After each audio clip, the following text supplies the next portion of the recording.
Hace unos días por fin fue lanzado mundialmente The First Descendant, el nuevo looter shooter coreano que promete revitalizar el género, así que luego de probar el juego por suficientes horas y adentrarme en el interesante universo de Ingress y su guerra contra los Vulgus, descubrí algunos consejos que te pueden ser de gran utilidad para disfrutar aún más la experiencia que este interesante juego ofrece. Es por esto que hoy te presento los 7 mejores consejos para principiantes en The First Descendant. Como primer consejo te hablaré acerca de la primera elección que debes hacer en el juego, que es la de tu primer Descendant. Puedes elegir uno de entre 3 personajes. Esta elección en un principio sí es realmente importante, ya que, aunque ciertamente después puedes conseguir a los otros 2 personajes, el Descendant que escojas al iniciar tu aventura será con el que más tiempo pasarás durante tus primeras horas de juego. Por este motivo es que te recomiendo poner un poco de interés a la hora de hacer tu elección. El primer personaje es Lepik, un soldado experimentado que es el último superviviente del escuadrón de granaderos número 44 de Dauntless, con unas habilidades enfocadas en el control y daño de calor. Tiene una jugabilidad equilibrada en cuanto al ataque y defensa. El segundo personaje a elegir es Ajax, un valiente soldado que lo perdió todo luego de una misión de rescate en el vacío. Este evento lo marcaría de diversas formas. La más evidente fue la fusión con su traje de combate de energía del vacío Raleigh MK.5, que hasta cierto punto es responsable de sus poderosas habilidades defensivas. Un Descendant que facilita mucho el mantenerse estático y defendiendo una posición. Como tercer y último personaje disponible tienes a Viesa, una contrabandista de productos prohibidos de los bajos fondos de Albion, donde era la única de su banda que podía soportar las bajas temperaturas de las viejas tierras abandonadas de donde obtenía dichos objetos. Al final, su actividad en la zona terminaría por reactivar al coloso Deadbright, que era el causante de esas bajas temperaturas. Viesa, sin pensarlo demasiado, tuvo que hacerle frente al coloso, aunque sería apoyada por un escuadrón de Descendants, descubriendo así su potencial con el factor Arche. Su jugabilidad se centra completamente en la agresividad y el ataque. En resumen, cada uno de estos Descendants cuenta con un potencial bastante interesante, por lo cual la mejor recomendación que te puedo dar es que analices las habilidades que cada Descendant tiene, incluidas sus pasivas, ya que estas habilidades complementan tus propias aptitudes como jugador. Esto puede ser la clave para que domines de manera sencilla o complicada las misiones más desafiantes del juego.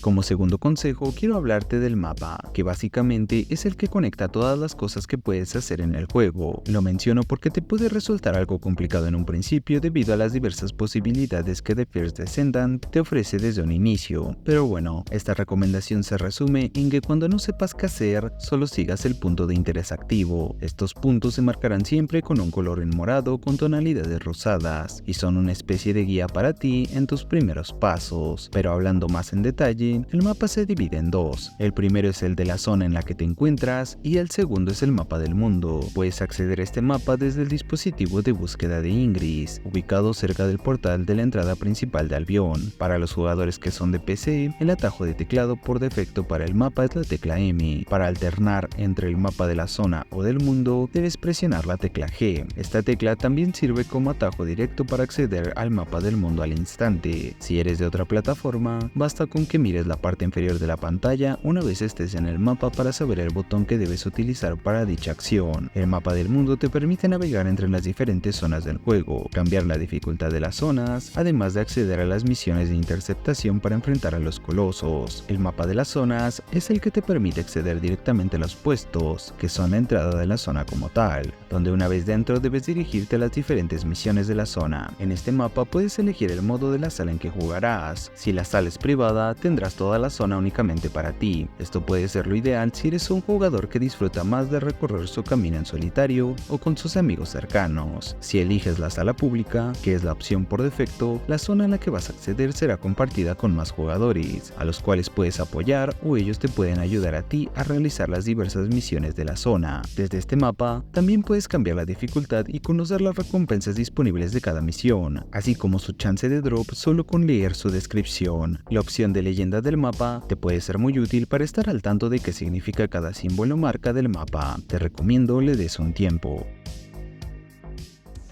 Como tercer consejo, te hablaré de los NPCs más importantes de Albion, la zona que funciona como tu centro de operaciones. Comenzaré por Alpha. Este NPC no tiene una marca fija en el mapa como tal, pero es el comandante supremo de Albion, así que será uno de los NPCs más recurrentes en tu aventura. Algo similar pasa con Nell, que es una oficial ejecutiva del cuartel general de Albion. Cumple una función similar a la de Alpha, dependiendo del lore del juego. Ahora sí comenzaré con los NPCs que sí tienen su marca propia en el mapa. El primero del que quiero hablar es Anais, una magistrada que se encarga de las investigaciones del arsenal del juego. Es con quien podrás crear a los Descendants normales y Ultimate, así como también las armas Ultimate. Un NPC igual de importante es Ilion, que es el encargado de todo lo que se puede hacer con los módulos de mejora tanto para Descendants como para armas. Otro NPC es Seneca, un erudito que predice la llegada de los colosos a Ingris, además que te aporta la información de cada coloso para que tengas una idea de cómo hacerles frente durante el combate. Por último está Siena, encargada del laboratorio, que es algo así como un campo de tiro donde puedes probar tu arsenal y el cómo funcionan los módulos que instalas en estos, para así obtener el mejor rendimiento en tus armas y Descendants. Existen más NPCs como el instructor de Descendants o Deslin. Con este último puedes vender por oro las armas, reactores y componentes externos que adquieras mientras juegas. También puedes comprar con él armas y reactores, pero de momento es bastante mala el arsenal que ofrece, así que no recomiendo comprar ni vender cosas, ya que no es de lejos la mejor manera de conseguir la divisa de Albion. Pero bueno, de momento en un inicio los demás NPCs solo sirven para algunas cosas del tutorial o para complementar al lore. Seguro ganarán relevancia con el tiempo, pero de momento los NPCs que mencioné serían los de mayor importancia. Quiero agregar algunos puntos de ruta que sí son importantes. El primero es el llamado Manos Privilegiadas, que es donde puedes subir de rango de maestría una vez alcanzas la experiencia necesaria. Otro sería la mesa de trabajo, donde puedes mantener y mejorar tus armas. También están las terminales de operaciones de infiltración y especiales. Ambas son para acceder de manera fácil a misiones únicas que aportan importantes recompensas. Te recomiendo que te suscribas al canal y actives la campana de notificaciones para estar al tanto de los nuevos videos que subiré, hablando en detalle de todas las misiones y los mejores farmeos de recursos del juego, mis mejores builds, tops y demás contenido que realizaré acerca de The First Descendant. Así de paso apoyas mi proyecto en YouTube. Por último está la caja de almacenamiento, que sirve para hacer espacio en tu inventario, y el buzón, que sirve para recuperar objetos perdidos de misiones en las que pudiste haberlos olvidado, o para recibir los Twitch Drops o los regalos de Nexon por los problemas que presentó el juego en su lanzamiento.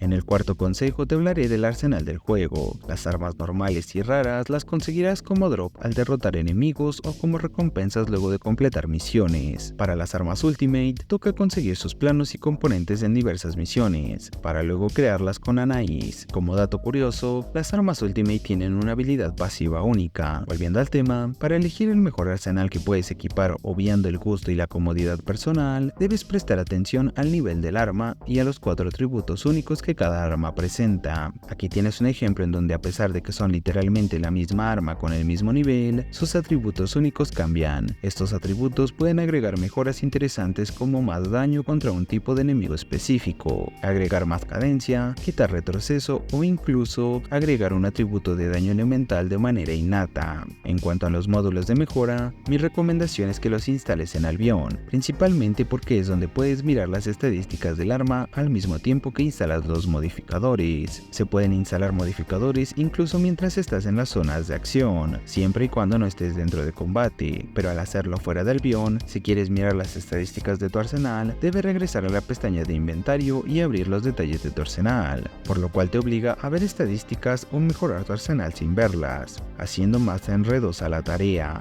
Un aspecto interesante es que conforme subas tu rango de maestría, desbloquearás 2 casillas para instalar modificadores en todas tus armas, alcanzando un total de 10 casillas disponibles para modificadores. Al subir el rango de maestría también aumentas la capacidad máxima de modificadores.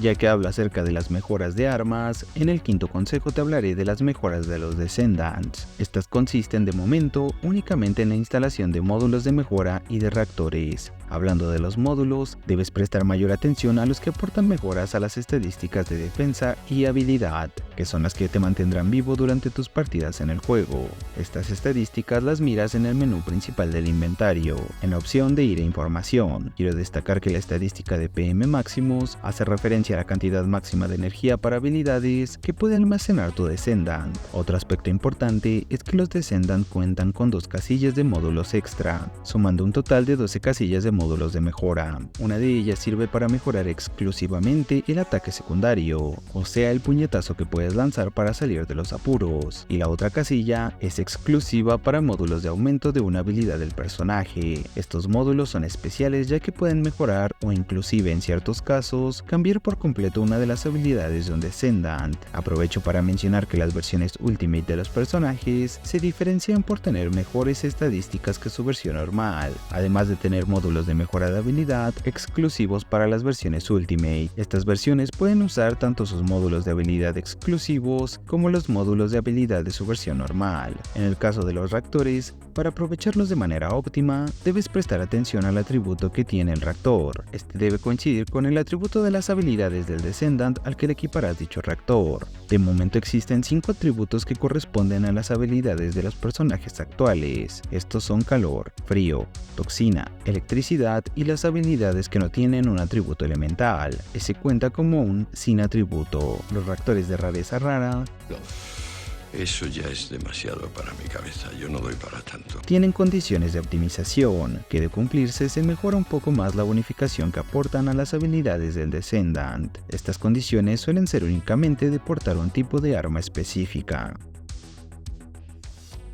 En el sexto consejo, quiero hablarte de la obtención de módulos de mejora y de básicamente cualquier cosa del juego. Como de momento The First Descendant es un juego completamente nuevo, no cuenta con una wiki en condiciones, pero sí cuenta con su propia biblioteca dentro del juego, donde puedes conocer todos los detalles de los Descendants, armas, materiales de mejora, módulos, componentes externos, materiales básicos, vitales y amorfos, además de las ubicaciones de obtención de lo que sea que quieras buscar. Para acceder a la guía más completa que puedes pedir si recién conoces el juego, puedes hacerlo de 2 formas. Una es accediendo al mapa y luego de abrir este menú, elegir la opción de información de acceso, y la otra manera de hacerlo es mediante los encargos, que también abre el mismo menú. El atajo para acceder a los encargos está en la tecla J. Como séptimo y último consejo, te soltaré unas cuantas cosillas que pueden ser de mucha utilidad para los amantes de la estética y el estilo. De momento, las únicas maneras de conseguir accesorios cosméticos completamente gratis en el juego es mediante la tienda de suministros de batalla y mediante los galardones. Solo está el pequeño inconveniente de que la obtención será lenta, pero es una desventaja mínima, ya que es gratis. Para poder cambiar los colores de tus personajes o tus armas, necesitas de al menos un cosmético del personaje o del arma, ya que el aspecto base no se le puede modificar el color. Puedes realizar cinemáticas con tus Descendants favoritos, simplemente ocultando la interfaz de batalla en el menú de pausa. De igual manera, puedes ocultar la interfaz en el menú de selección de personajes. El juego cuenta con las tecnologías gráficas más recientes que ayudan al buen desempeño en tu computadora, incluso con un hardware modesto, así que te recomiendo que pruebes las diversas opciones gráficas basadas en el rendimiento para que disfrutes de una experiencia de juego fluida, sobre todo durante los emocionantes combates que te ofrece The First Descendant. Espero que el video haya sido de tu agrado como lo fue para mí el realizarlo. Gracias por mirarlo, que con eso me ayudas bastante. Si aún quieres apoyarme más, puedes compartir el video con tus amigos que también juegan a The First Descendant. Aunque si me quieres apoyar de manera más directa, puedes volverte miembro del canal o dejar tus super gracias para aparecer al final de cada video. Agradezco nuevamente a los miembros del canal que hacen posible mi proyecto en YouTube. Recuerda unirte a la comunidad de Discord para jugar y compartir unas cuantas risas. Nos vemos en un próximo video. Berserk se despide. Bye.